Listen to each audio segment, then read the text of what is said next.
9 வருஷமா அவர் பயணிச்சு அவரோட சேர்ந்து பயணிச்ச ஒரு ஒரு 50,000 பேரையாவது இன்னைக்கு அவருடைய வாழ்க்கையை முழுசும் முடிச்சுட்டு ரோட்ல விட்டு போயிட்டார். அவர்கள் எல்லாம் எவ்வளோ கஷ்டப்பட்டாங்கன்னு தெரியும். அவர்கள் அனைவரும் இவருக்கு பின்னாடி பயணிச்சு ஒவ்வொரு நாள் இவரை ஏர்போர்ட்டில் ரிசீவ் பண்ணுறதுக்கும் சென்ட் ஆஃப் பண்ணுறதுக்கும் இவர் பின்னாடியே சுற்றி ஆயிரக்கணக்கில் லட்சக்கணக்கில் இழந்து அவர்கள் 50,000 பேராவது குறைஞ்சபட்சம் அவர்கள் வந்து நடுத்தருவில் நிற்கிறார்கள். இவரை மாதிரி பலர் வந்து இன்னைக்கு அவர் சொன்னதுக்கே சொல்கிறேன், எதற்காக இந்த பிரச்சனை வந்துச்சு?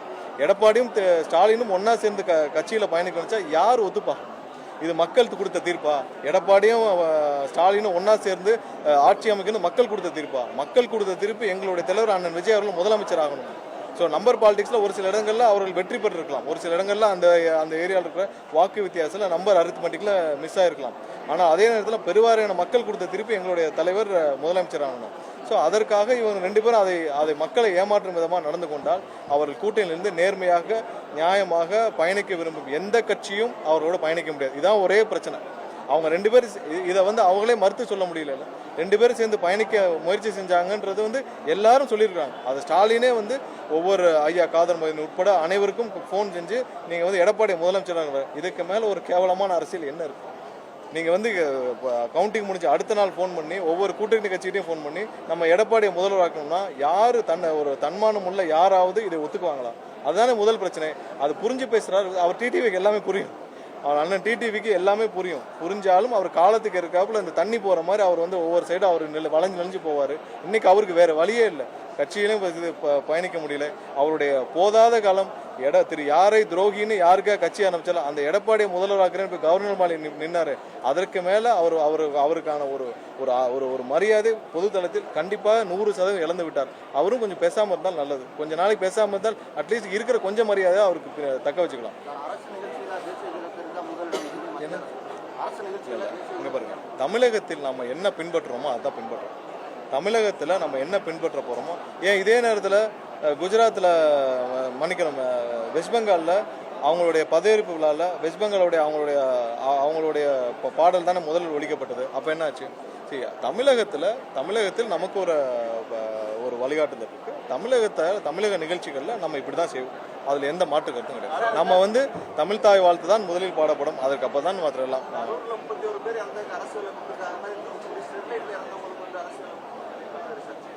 இல்லை, கண்டிப்பாக எந்தெந்த நேரத்தில் என்னென்ன செய்யணும்னு சொல்லி முதல்வர் ஆலோசித்து பண்ணுவார். இது மாதிரி பல துரோகங்கள் மக்களுக்கு அங்கங்கே செய்யப்பட்டு நிறைய நிகழ்ச்சியில் மக்களுக்கு வந்து துரோகம் செய்யப்படும். அந்த நிகழ்ச்சியெல்லாம் நடந்து கிட்டத்தட்ட 7 வருஷம் ஆச்சு. இதை பற்றி பேசிய திமுக வந்து அதில் குற்றம் சாட்டப்பட்ட அதிகாரிகள் மீது கூட, அந்த கமிஷனில் குற்றம் சாட்டப்பட்ட அதிகாரிகள் மீது கூட தேவையான நடவடிக்கைகள் திமுக. ஸோ கண்டிப்பாக எங்கெங்கெல்லாம் பொதுமக்களுக்கு என்ன தேவையோ அதை முதல்வர் ஆராய்ச்சி தேவையான நேரத்தில் செய்வார். பணி நியமன விவகாரத்தில் பார்த்தீங்கன்னா ஒரே மாதிரியான குற்றச்சாட்டை எல்லா எதிர்கட்சியில் இருக்கிற மூத்த தலைவர்கள் உட்பட எல்லா பேரும். எதிர்கட்சியில் திமுக தான் சொல்லுங்க. எதிர்கட்சியில் எல்லா மூத்த தலைவர் இல்லை, வெறும் திமுக மட்டும்தான். இது சாத்தியமாகும்? இப்போ இல்லை, அதாவது யோகி பாபு வந்து இந்த மாதிரி விவரங்கள்ல போய் அங்கே யாராவது மயக்கம் போட்டு இறந்தாங்கன்னா அவங்களுக்கும் பணி சிவசங்கர் இல்லை எல்லாருக்கும். அதாவது இது வந்து கண்டிப்பாக ஒரு மிகப்பெரிய சதியின் வேலையால் இவ்வளோ பெரிய உயிரிழப்பு நடந்துச்சு. மிக கொடுமையான ஒரு விஷயம். கண்டிப்பாக அரசாங்கம் வந்த பிறகு, அண்ணன் விஜய் அவர்கள் தலைமையான அரசாங்கம் வந்த பிறகு இழந்த குடும்பத்தினருக்கு கண்டிப்பாக இழப்பீடு, அவங்களுக்கு தேவையான இழப்பீடு கட்சி சார்பாக வழங்கப்பட்டது. அவருக்கு வேலை வாய்ப்பும் கண்டிப்பாக வழங்க வேண்டும் என்பது, ஏன்னா இது மிகப்பெரிய உயிரிழப்பு. ஒரு சதி திட்டத்தால் நிகழ்த்தப்பட்டது. கண்டிப்பாக இதை யாரும் மறக்க மாட்டோம். கண்டிப்பாக அது வந்து அரசாங்கத்தின் முதல்வரின் முடிவு. அதில் யாரும் அதை தடுக்க முடியாது. அதற்கும் இதுக்கும் சம்பந்தம் இல்லை. இடைத்தேர்தல் நாங்கள் தான் சொல்றோமே, நாங்கள் ஒட்டுமொத்த கட்சியும் எப்பவும் தேர்தலை சந்திக்க தயாராக இருக்கிறோம். அதில் ஏன்னா மக்களுடைய ஆதரவு இருக்குது, மக்களுக்காக தான் நாங்கள் வேலை பார்த்துட்டு இருக்கோம். அதில் எந்த மாற்று கருத்தும் இல்லை. தேர்தலுக்காக செய்கிற காலங்கள்லாம் போயிடுச்சு. மக்களுக்கு எது நல்லது, யாருக்கு செய்யணும், எந்த கட்சி நல்ல கட்சி, யார் மக்களுக்காக செய்கிறாங்கன்னு மக்களுக்கு தெரியும். இதெல்லாம் பார்த்து மக்கள் எனக்கு எதுவும் ரியாக்ட் பண்ண மாட்டாங்க. மக்களுக்கு தெரியும் யார் மக்களுக்காக செய்கிறா, யார் உண்மையான தலைவர், யார் சுயநலவாதிகள், யார் ஊழல்வாதிகள், மக்களுக்கு நல்லா தெரியும். இதற்கும் அதற்கும் சம்மந்தமே கிடையாது. கண்டிப்பாக சரிதான்.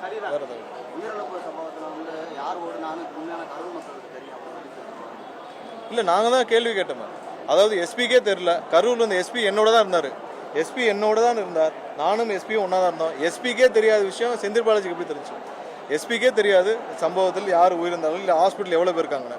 எஸ்பிகிட்ட நானும் கேட்டேன், என்னாச்சு, ஏதாவது டிசாஸ்டரா, ஏதாவது யாருக்காவது ஏதாவது உடம்பு சரியில்லையா, ஏதாவது விழுந்துருச்சா, ஏதாவது செவர் எதாவது விழுந்துருச்சா அப்படின்னு கேட்டேன். இல்லை அந்த மாதிரி எதுவும் இல்லை, ஒன்றும் இல்லை சார், 2-3 பேர் மயக்கம் போட்டிருக்காங்கன்னு சொன்னார். எஸ்பிக்கே தெரியாத விஷயம் செந்தில் பாலாஜிக்கு உடனே எப்படி போச்சு? செந்தில் பாலாஜி பக்கத்து, அதாவது இவ்வளோ பெரிய ஒரு மிகப்பெரிய தலைவர், அவரோட நிகழ்ச்சி நடக்குது, எல்லாரும் பக்கத்துலேயே ரூம் போட்டு காத்துட்டு இருந்தாரா செந்தில் பாலாஜி? ஜிஹெச்சுக்கு பக்கத்துலேயே ரூம் போட்டு காத்துட்டு இருந்தாரா? எப்படி உடனே 5 நிமிஷத்தில் அங்கே அந்த இடத்துக்கு வந்தார்? மற்ற ஊர்கள்லாம் வந்து அவங்க வீட்டில் இருப்பாங்க, இல்லை டிவியில் பார்ப்பாங்க. ஏன்னா அன்றைக்கி கூட்டம் அந்த நகர் முழுவதும் கூட்டம் இருக்கும், நகர் முழுவதும் மக்கள் இருப்பாங்க.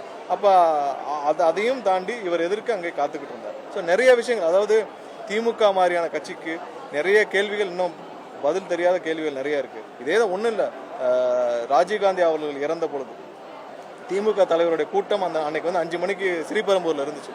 ஸ்ரீபெரும்பூரில் இருந்த கூட்டம் எதற்காக ரத்து செய்யப்பட்டதுன்னு இப்போவும் ஜெயின் கமிஷனில் அந்த கொஸ்டின் இருக்கு. இது மாதிரியான விடை தெரியாத பல கேள்விகள் திமுக மேலே இருக்கு. இப்போ வரைக்கும் அந்த கொஸ்டின் இருக்கு. எதற்காக, எதனால் திமுக தலைவர் கருணாநிதி அவருடைய கூட்டம், ஸ்ரீபெரும்பூரில் இருந்த கூட்டம் ரத்து செய்யப்பட்டது? அந்த ஒரு கேள்விக்கு ஜெயின் கமிஷனில் இன்னமும் விடை தெரியாத பல கேள்விகள் இருக்கு. அதே மாதிரி கரூர் சம்பவமும் ஒரு விடை தெரியாத ஒரு கேள்வியாக இருக்கும். கண்டிப்பாக இது மக்கள் அனைவருக்கும் தெரியும், மக்கள் அனைவரும் பார்த்துட்டு இருக்காங்க. அது மக்களுக்கு தெரிஞ்சால் போதும். உயர்நிலை ஆக்கிரமிப்பு வழக்கில் வந்து உயர்நீதிமன்றம் வந்து மதுரை வந்து ஒரு வாழ்த்து தெரிவிச்சிருக்கு. தமிழக அரசு பாராட்டு, இதுதான் மாற்றம். கண்டிப்பாக, ஏன்னா அது அரசு மக்களுக்காக தான் செயல்படுது. இயற்கை தான் முக்கியம், இயற்கையும் வளர்ச்சியும் சேர்ந்து தான் போகணும். இயற்கையை அழிச்சிட்டு வளர்ச்சி கொண்டு வர முடியாது. எங்கெங்கெல்லாம் மக்களுக்கும் இல்லை இயற்கைக்கும் எதிராக ஒன்று இருக்கோ தமிழக அரசு கண்டிப்பாக தானாக முன் வந்து அதுக்கான வேலையை செய்யும். அதுக்கு அரசு இயந்திரம் முழு அளவில் எல்லா அமைச்சர்களும் எல்லா எம்எல்ஏக்களும் அதுக்கு தான் வேலை பார்த்துருவோம். ஒரு நாளைக்கு 12 மணி நேரம் 13 மணி நேரம் அனைத்து அமைச்சர்களும் அனைத்து எம்எல்ஏவும் முதல்வர் வந்து 14 மணி நேரத்துக்கு மேலே வேலை பார்க்கும். அப்போ தலைமை கட்சியாலயத்தில் இருந்துட்டு மீதி போய் 3 மணி நேரம் 4 மணி அனைத்து கோப்புகளையும் பார்த்து கையெழுத்திட்டு தான் முதல்வர் போகிறார். ஸோ இதளவுக்கான ஃபங்க்ஷனிங் இருந்தாலே போதும், அனைத்து துறைகளும் சீராகும் என்பதில் எந்த மாற்று கருத்தும் இல்லை. வீக் ஆயிடுச்சுன்னா நம்ம அதை வந்து கேலி செய்ய எண்ணம் இல்லை. அந்த நிலைமைக்கு கொண்டு போனது இவங்க 2 பேர் தான்.